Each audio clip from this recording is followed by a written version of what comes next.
Hi. Hi, this is Jordan Ramirez, and welcome to a brand new episode of Film Talk with Jordan Ramirez. And returning back to the show is Maria Picar. It's great to see you. Great to see you too, Jordan. How are you? Good. So, before we get started, do you have any updates for us on what's happening right now? Well, I'm working on a webisode series. I think I told you about that. I don't know if I did, but it's about a Hmm. Filipino chef, and it's going to be kind of like sort of like The Bear, but Mm-hmm. it's with the Filipino food and Filipino cast and crew. Okay, that's Yeah, good. it's called Fork and Spoon. Fork and spoon. All right. So, is do you know when that's gonna be like if it's gonna be on YouTube or any or on another website or platform?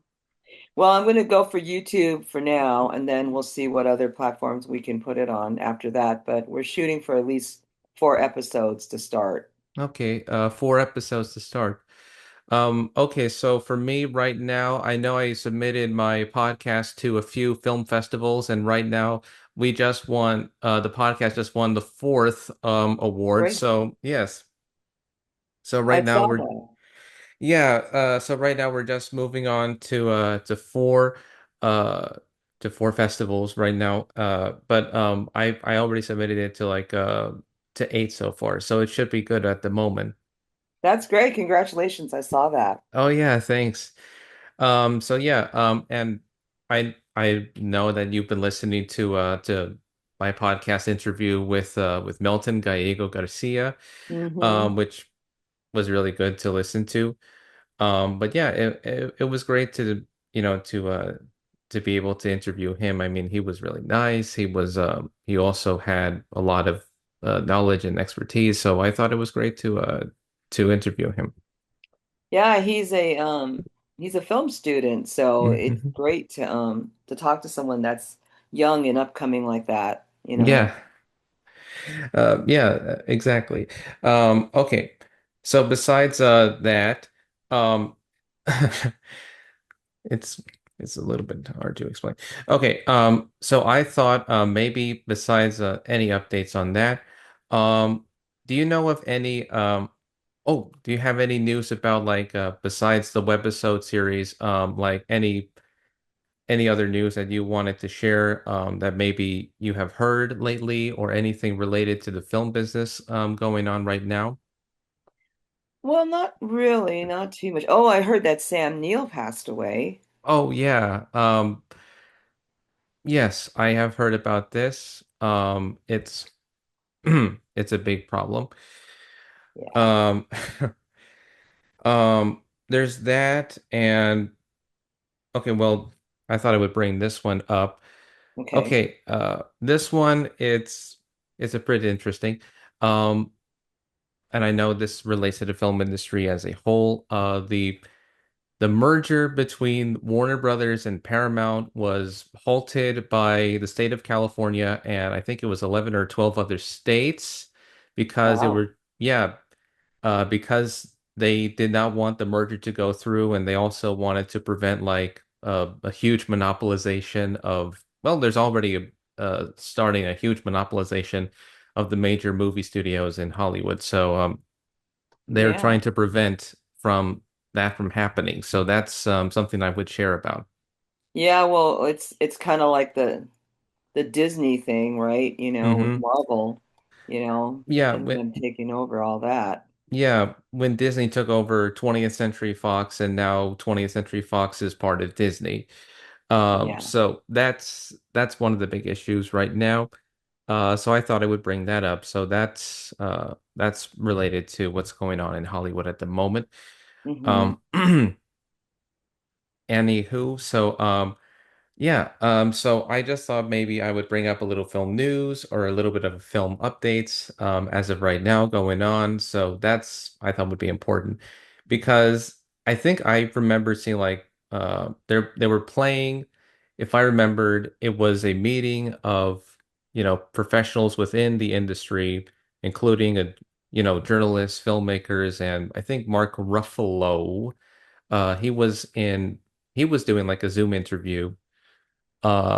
during an important congressional hearing about what happens if these two industries do merge, and that it would result in a number of losses regarding jobs and Hmm. also in independence of like stories that would never get to reach out there, and those types of things that I think would be devastating if that were to happen. So that's I think one of the reasons why I thought I would bring this up as well. Yeah, well, it's very interesting you talk about that because a lot of people in the industry are losing jobs, and it's not just because of mergers, it's AI, it's a number of different things. But yeah, especially a lot of people behind the scenes, like, the crew people, it's hard for them to find jobs after they've been doing what they've been doing for so long. And then all of a sudden their jobs are being wiped out by for different reasons. Hmm. Yeah, I mean that's the one thing that I like to talk about regarding this. So with that in mind, I know that I would like to talk about what other films are out there besides independent films, and I know that there are some big there are some big movies out there that I think I've heard garnered attention. Like I'll pick a few examples just to name them. The Odyssey, for example, has garnered a lot of attention because of the fact that it's one of the few big films that even though it's a big budget movie, it still feels independent because of the producer director behind it, and also because of the fact that I think I read that unlike some other studios that would allow influencers or social media people to be, talking about this film, the director did something that was interesting. He allowed only film critics and not like social media influencers to talk about the film because of the fact that he wanted like real film journalists and not just like people who are there for clicks and things like that, which I think is one of the smart reasons why he did it. Yeah, yeah, I Hmm. heard that too. Christopher Nolan is like he's like one of my favorite directors, and Hmm. I think, yeah, the Odyssey is a gigantic, it's almost like an epic, right? Because Hmm.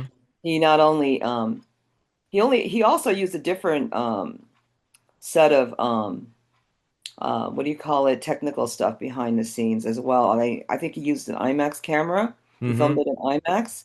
And then he also with all the big stars in there like Matt Damon and Charlize Theron and Zendaya and Tom Holland. I mean, he has such a stellar cast, Hmm. that makes people want to see that. And plus, it's the Odyssey. It's like you want to see that on the big screen. You want to like go and see something like that. And plus, Nolan has such a great, reputation, I think, with the film industry. So, Hmm. and the fact that he's a little bit of a pioneer in some stuff is kind of cool too. Yeah. It's interesting because he's one of the few film directors, as I mentioned, most film directors when they start out they start out making independent films and then they transition into features. Hmm. Uh, but what he does, I think, is interesting is that he does transition into features, but he also maintains like his sort of independence from the majors, which I think is rare when you get to see like his type of filmmaking techniques and style. So I thought, um, which I thought was something of a transition here.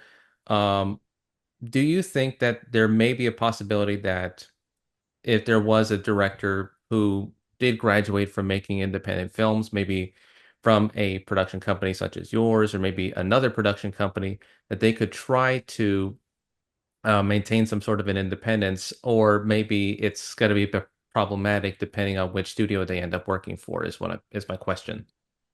Well, I think a lot of independent filmmakers are trying to just like keep their independence. I don't think a lot of them want to be associated with big studios these days Hmm. because I think it's a finance thing for one thing. Hmm. But the other thing on that end is that, you know, sometimes studios are quick to tell them how to do their films, how to film it, how to, just make it in general. So I think that, a lot of them still want to keep their independence, and it's a good thing because Hmm. I think the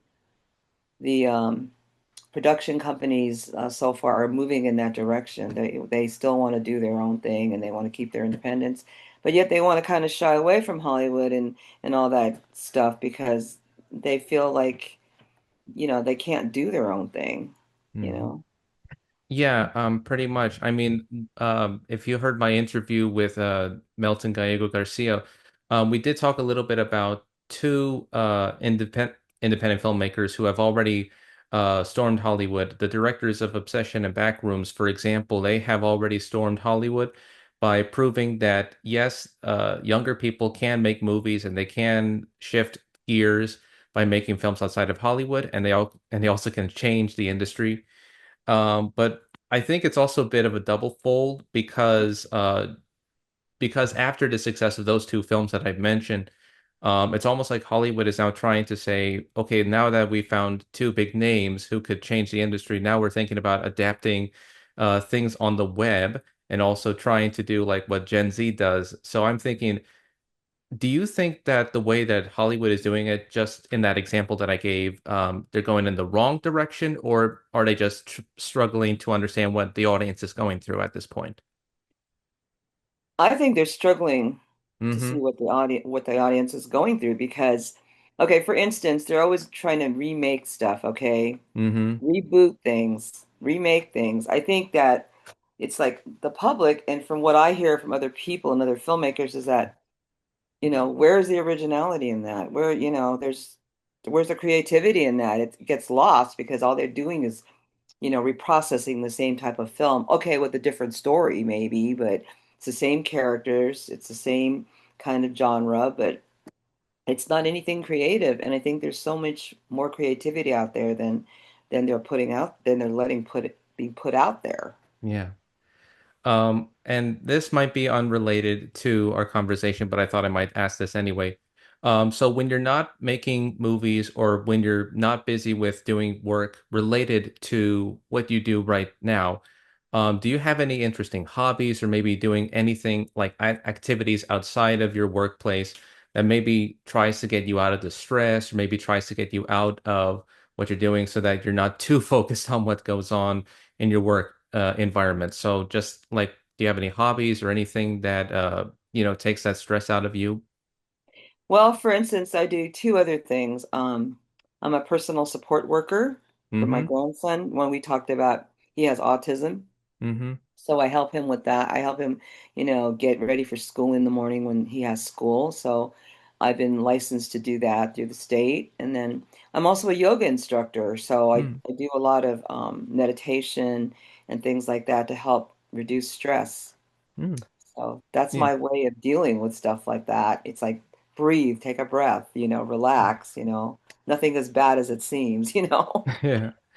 Uh, exactly. I mean, well, I thought I would share. I've been doing something similar to that. I've been taking sort of a Tai Chi class to get me motivated, to get me like something that helps me so that I don't focus too much on what goes on either in the news sites or maybe on like just trying to relieve myself of like day-to-day stress, anything to help regarding my physical health or my mental health, just to relax. Right. Not, And yeah. yeah, and Tai Chi is a good way to do stuff to relax too. And it's a good way to channel your energy and your mind into something more positive as well. Mhm. So, Yeah. yeah, there's a lot of people taking Tai Chi these days. And Qigong, which is related to that, Mm. it's another form of like you know, martial art, but it's more like on the kind of restorative side, I think. Oh, So, yeah, yeah. absolutely. So, I thought I would bring that up as well. So, the other Yeah. thing that I wanted to bring up as well, related to the film industry, is, uh, I know we talked about on our last interview, we talked about like let's say, what the future holds for the film industry regarding independent filmmakers, what we want to see more of, regarding voices within the independent film movement for those who want to share their stories. And also, we try to avoid mentioning artificial intelligence into that aspect of it because we know There are some people who like to use it, but for me, at the moment, I mentioned on the last time we had this conversation, you never know what artificial intelligence could do. I mean, it could be used Right. as a tool one day, but someday, maybe we don't know how far into the future it is. It could end up having an a mind of its own, and it could make things either better or worse. So, I think that's something I think that we need to talk seriously about because the film industry, they need to know about not just the implications economically speaking, but I also wanted to bring up, I don't know if you've heard the news about this, that the governor of California, I think he was giving out like, uh, I might have misread this, but you'll have to forgive me if you're not, if you may have heard of this. I think he gave out like sort of like tax credits regarding like certain film productions that were going to be in. Do you think you could explain what he did there or what the governor did so that maybe I could try to understand what he has done? And now a message from Jordan Ramirez for Film Talk with Jordan Ramirez. I want to take a break from this episode to thank my listeners/viewers who watch the videos on my YouTube channel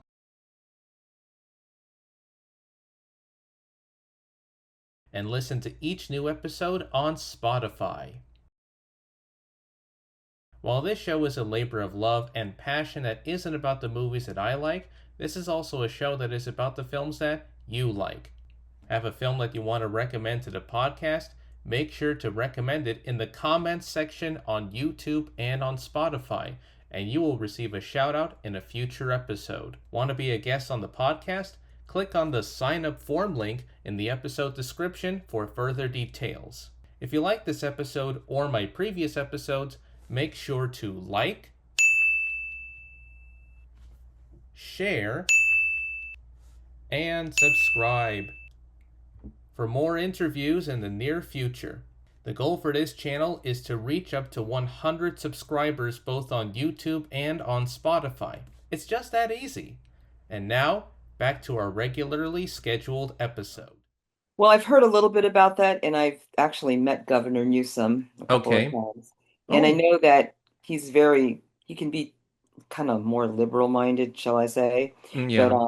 he talks about the film industry and giving tax credits because he wants more people to be able to make films in California, for one thing, because a lot of people are going to other places like Atlanta or Vancouver, right? Mm-hmm. Where they're not taxed as much, and then a lot of things are more available to them as far as locations and things like that. But I think also the mayor in San Francisco, Daniel Lurie, for instance, he's trying to get more people to come back to San Francisco to film because for a long time there was no tax credits, or it was very hard for people to get permits and things like that to film in San Francisco.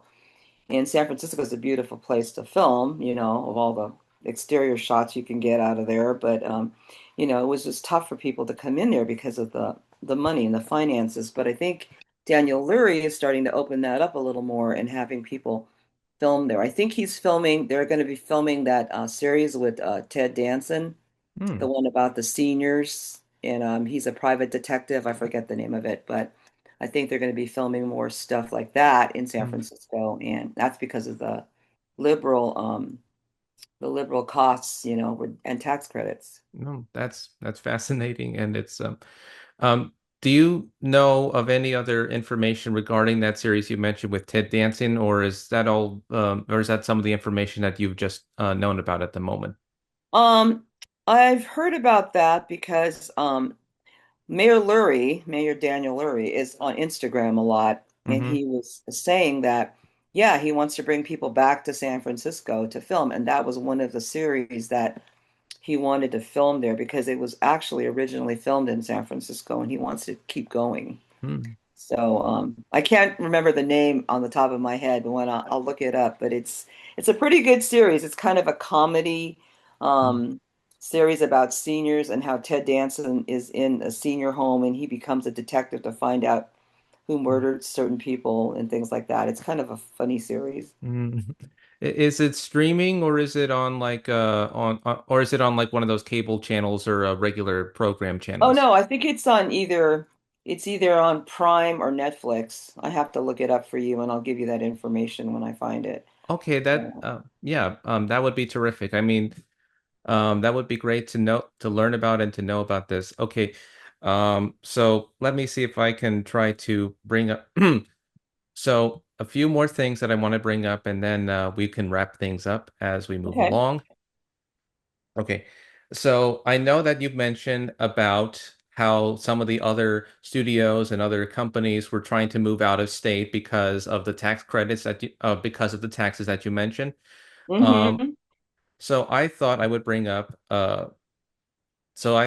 up like why uh what do we hope to see in the future for those who are trying to leave the state of California, for example, and maybe going to these other places? What do you expect to see from other filmmakers who have not had a chance to, showcase the beauty and wonder of maybe other places like maybe Florida, for example, because maybe we are always used to seeing like the exterior shots or famous locations that were filmed in these areas. I mean, I think I mentioned either here or maybe on another episode of the podcast, like Sean Baker, for example, he would film in places that usually don't get to see the real cities or towns that usually are shown in the background. So I thought maybe why not bring that up if there were other filmmakers who were hoping to showcase some of that.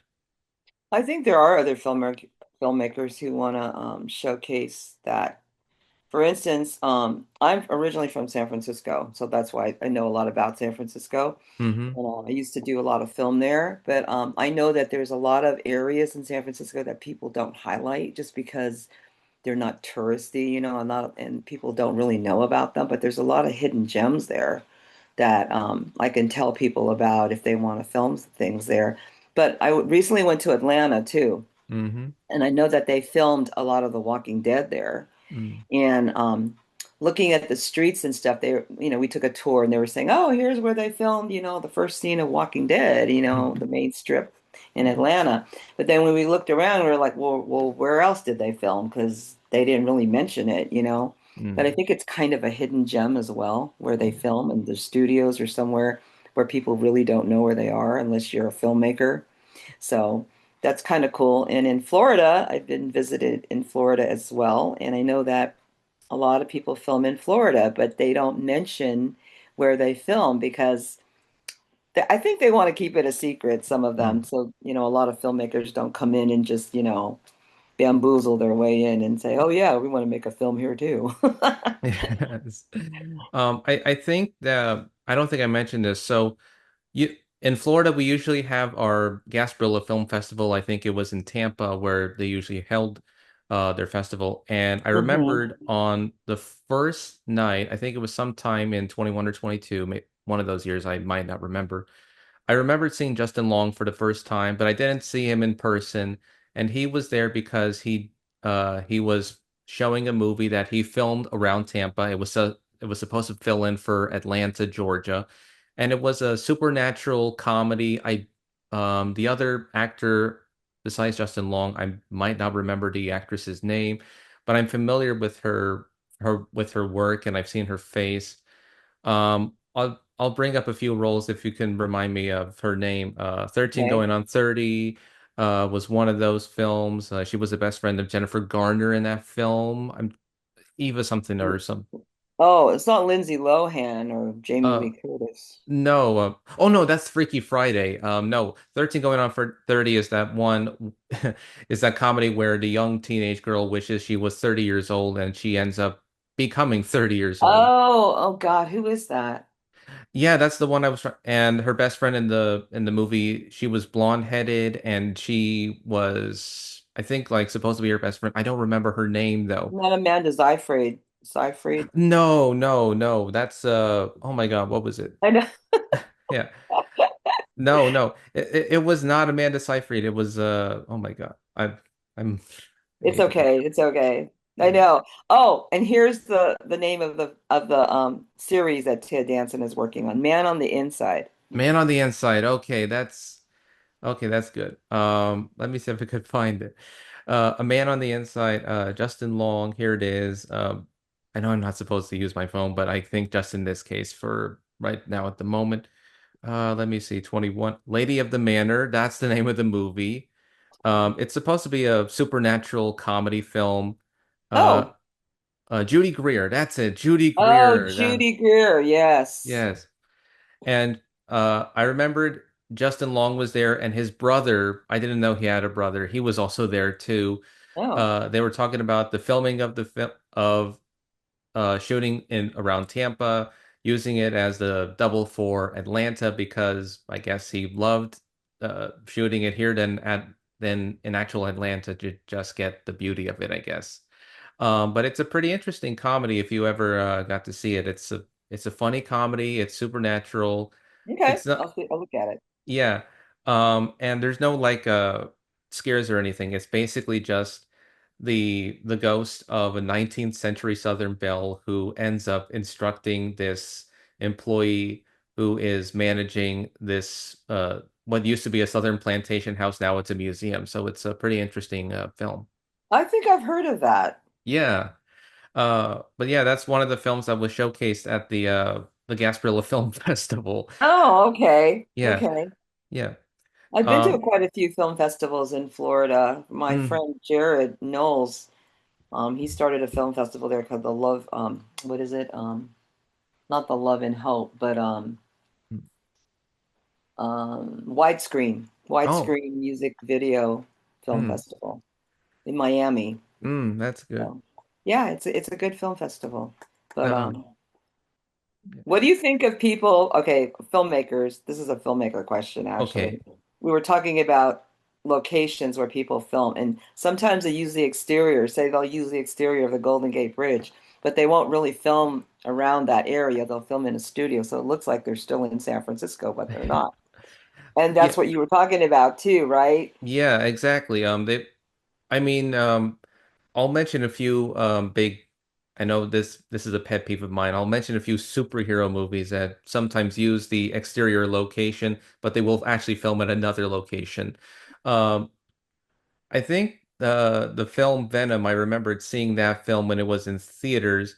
They Uh-huh. used the exterior for San Francisco, but they actually filmed the first movie in Atlanta, Georgia, Okay. for some of the other sequences. And then the two sequels that came out afterwards, those two were filmed in London, England, that were supposed to be doubling for San Francisco, California, because I guess due to we mentioned earlier the taxes, they ended up having to film outside of the country and they had to make it look like it was set in the US, but they were actually filming in parts of England. But I remember seeing a couple of scenes in there where they actually did film in Chinatown, and they actually filmed on one of the on the hills of Nob Hill where the cable car runs. Mm-hmm. So there was a couple of scenes in the first Venom that was still San Francisco, Mm-hmm. but you could tell the rest of it was like not filmed there. Yes. I mean, you would have to be somebody from there who would know that this was not from this location. And I mean, I think it's part of the Hollywood DNA that they would have to double whatever the location is. I mean, I think I mentioned on the last one that when I was on the TCM studio tour or the TCM Hollywood history tour, that they would talk about like they would dress up certain locations in California for maybe like locations overseas. One of them, for example, was I think I went to like downtown Los Angeles on the Mhm. bus, and they talked about like they were dressing up this one location to double as Tokyo in Japan for one of the Fast and Furious movies, I believe it was. Yeah. Well, I think people do that all the time. It's called cheating, right? Yeah, Filmmakers cheat all the time, not only to save money, but sometimes it's just not feasible for them to get there. So, and their cast. So, yeah, they have to do something else, and I think that's the best way to do it. yeah. I think we're running out of time right now, and I think it's going to kick us off. So I'll try to say it as quickly as I can. Thank you, Maria, for being on the show again. And Yes, you're welcome. Yeah, and until then, this is Jordan Ramirez signing off. And until then, I'll see you at the movies. Bye, and Bye. thank you, See ya. Maria. You're welcome. Bye, Jordan. Bye. Hi, this is Jordan Ramirez with a quick reminder. Just before we finished recording this episode, we were running short on time, my fault mostly, and I did not give Maria time to plug in her socials, so she left me this message on my email just in case. She says that you can find her on YouTube at Maria Fe Picar 5725. That's at MariaFePicar 5725 on YouTube. Facebook under Maria Fe Picar / Asian Mainstream Productions, and on Instagram at Maria Fe Picar 8 / Asian Mainstream 05. So that is just something I wanted to get out of the way. If you want to be a guest on the podcast, go to Film Talk with Jordan Ramirez podcast.wordpress.com and go to the link podcast guest form template to fill in your info. You can also read the blog for today's episode on the website as well. If you want to subscribe to the show, make sure to follow the show on Facebook, YouTube, podcasts, and Spotify to help keep this show going. And until then, I'll see you at the movies.